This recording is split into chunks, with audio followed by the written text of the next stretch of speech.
Welcome back. Today, on our journey through the Bible, we will learn about Israelite life in the Promised Land. For the Bible tells me so. Little ones to him belong.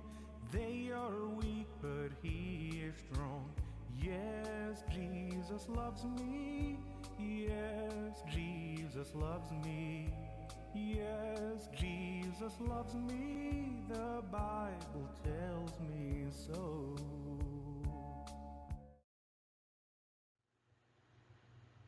In the Promised Land, our memory verse today comes from Isaiah 55:10 and 11. For as the rain cometh down, and the snow from heaven, and returneth not thither, but watereth the earth, and maketh it bring forth and bud, that it may give seed to the sower, and bread to the eater, so shall my word be that goeth forth out of my mouth. It shall not return unto me void, but it shall accomplish that which I please, and it shall prosper in the thing whereunto I sent it. Israelite Society. Joshua led the Israelites to victory after victory, conquering the Promised Land. When all the fighting had ended, Joshua divided the land according to the tribes, and within the tribes they distributed the land according to the families. Everyone settled into their inheritance, and life began to progress normally. After Joshua died, God raised up judges to govern the Israelite people. The judges were responsible for giving messages from God, governing the people, and leading them into battle when necessary. In total, the Israelites had 15 judges. The first of the judges was Othniel. The people of Israel had become comfortable and began to sin against God. As a result, God's protection was withdrawn, and their neighbor, the Mesopotamians, took control of them for 8 years. After 8 years, they remembered God and turned to Him for forgiveness and help. In response to their cry, God raised up Othniel to lead the Israelites into war against Mesopotamia. Following their victory, Israel enjoyed 40 years of peace in the Promised Land. However, in accordance with sinful human nature, Israel slid into sin again and was oppressed by the Moabites for 18 years. Again, they cried to God, and He raised up Ehud, the left-handed judge. Ehud killed Eglon, the king of the Moabites, and the Israelites won the war against them. Following this, Israel had peace for 80 years. However, the pattern did continue. Israel repeatedly did evil and were punished by their neighbor. They cried unto God, and He raised up a judge. The next judge in line was Shamgar, then Deborah, and the military general Barak. Deborah and Barak. Deborah was the judge for the people, and Barak was chosen by God to lead them into battle against Hazor. However, Barak was afraid and wanted Deborah to come with him into battle. Deborah agreed to go, and told him that because of his fear, that he would not be the champion of the war, but a woman would be. So they went to war and were prevailing. Barak was in full pursuit of Sisera, the captain of the enemy's army. Sisera took refuge in the tent of Jael, a Kenite woman, because Hazor and the Kenites were at peace. While in the tent, Jael hid Sisera under a mantle. He asked her for water, and she gave him milk to drink. Because he was tired, Sisera fell asleep in Jael's tent. When he was asleep, Jael took a tent peg and hammer, and quietly hammered the peg through Sisera's temple, fastening him to the ground. When Barak came by Jael's tent, she called him in and showed him the man he was pursuing. Following this, Deborah and Barak sang praises to God for victory. Israel was at peace for another 40 years. Thou mighty man of valor! The Israelites continued in the pattern, and were now being oppressed by the Midianites. When the Israelites planted their crops, the Midianites and the Amalekites came and destroyed the Israelite farms. This left Israel greatly impoverished. As a result, Israel turned to God, and he heard their cry, and sent a prophet to remind them of all that he had done for them, and where they had erred. Then God sent an angel to Gideon, who was hiding from the Midianites in a winepress, threshing wheat. The angel said to Gideon, "The Lord is with thee, thou mighty man of valor." Gideon was taken aback by this statement, because all of Israel seemed to be forsaken. The angel told Gideon that he would lead Israel to victory. Gideon didn't believe that he could possibly lead anyone to victory, because he was a poor man and the youngest of his family. God told Gideon that he would be with him. To be sure that he heard what he heard, Gideon asked for a sign. Gideon then went home and prepared a meal for his guest, and returned with it. The angel told him to put the food on a rock. So Gideon obeyed. The angel touched the food with his staff, and a fire came up out of the rock and burned up the food. Then the angel left. Cleaning house.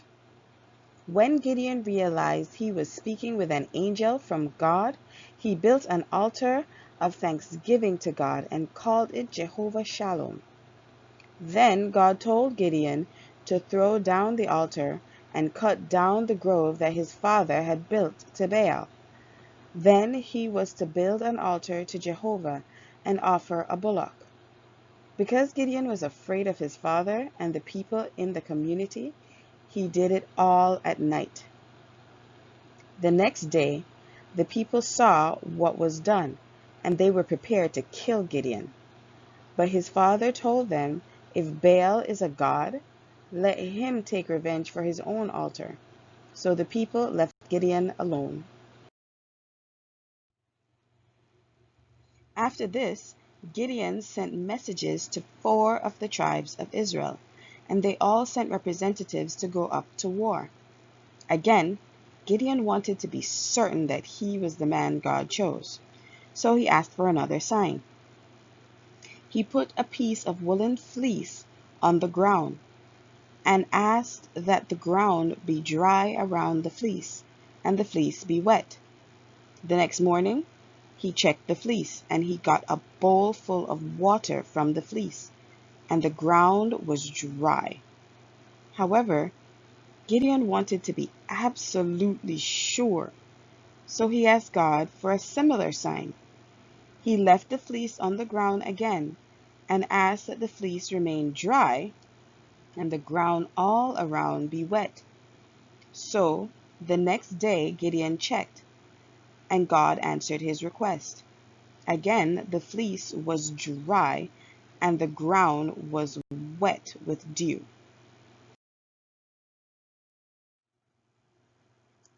The sword of the Lord and of Gideon.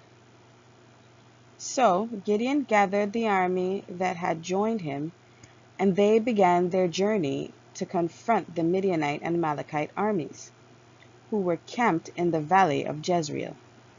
However, God told Gideon that his army was too big. With an army that size, the Israelites might take credit for the victory over the Midianites and not acknowledge God. God told Gideon to send anyone home who was afraid. So Gideon announced to the army, if anyone was afraid, they should go home. 2,020 of the soldiers went home, leaving 10,000.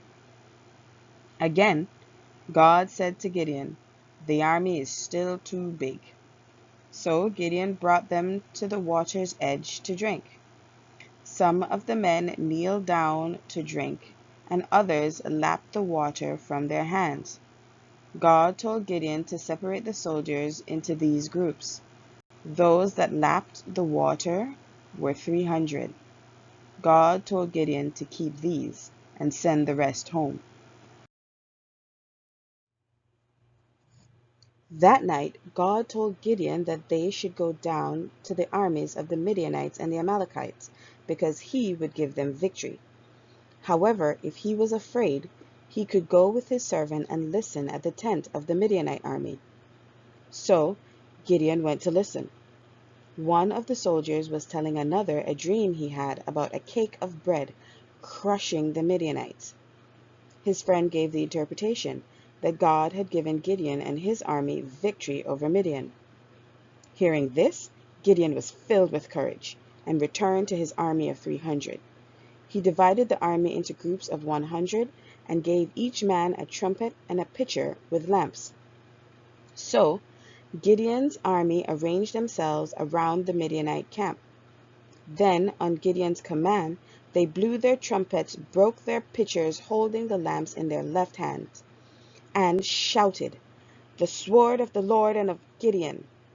With this shout, the Midianite and Amalekite armies took off running, and Gideon's army pursued them. Gideon called the men of Ephraim to block them at the river. So God gave Gideon and his army of 300 victory over the Midianites and the Amalekites. Israel again had peace and quietness for another 40 years. Now it's time for our activity. Who was the first judge of Israel?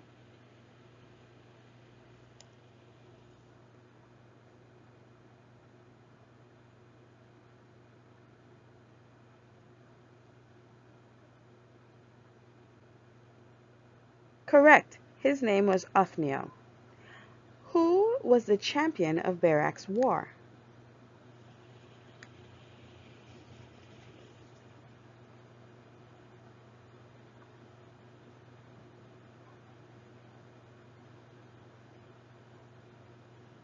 That's right, Jael with her tent pegs.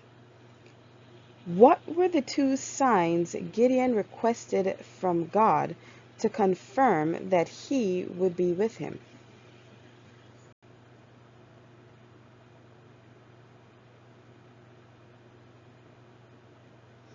Correct. Wet fleece on a dry ground and then dry fleece on a wet ground. Try to write or say the memory verse from memory. Yes, Jesus loves Next time, me. we'll read about the Yes, strongest Jesus loves man. me. Yes, Jesus loves me, for the Bible tells me so.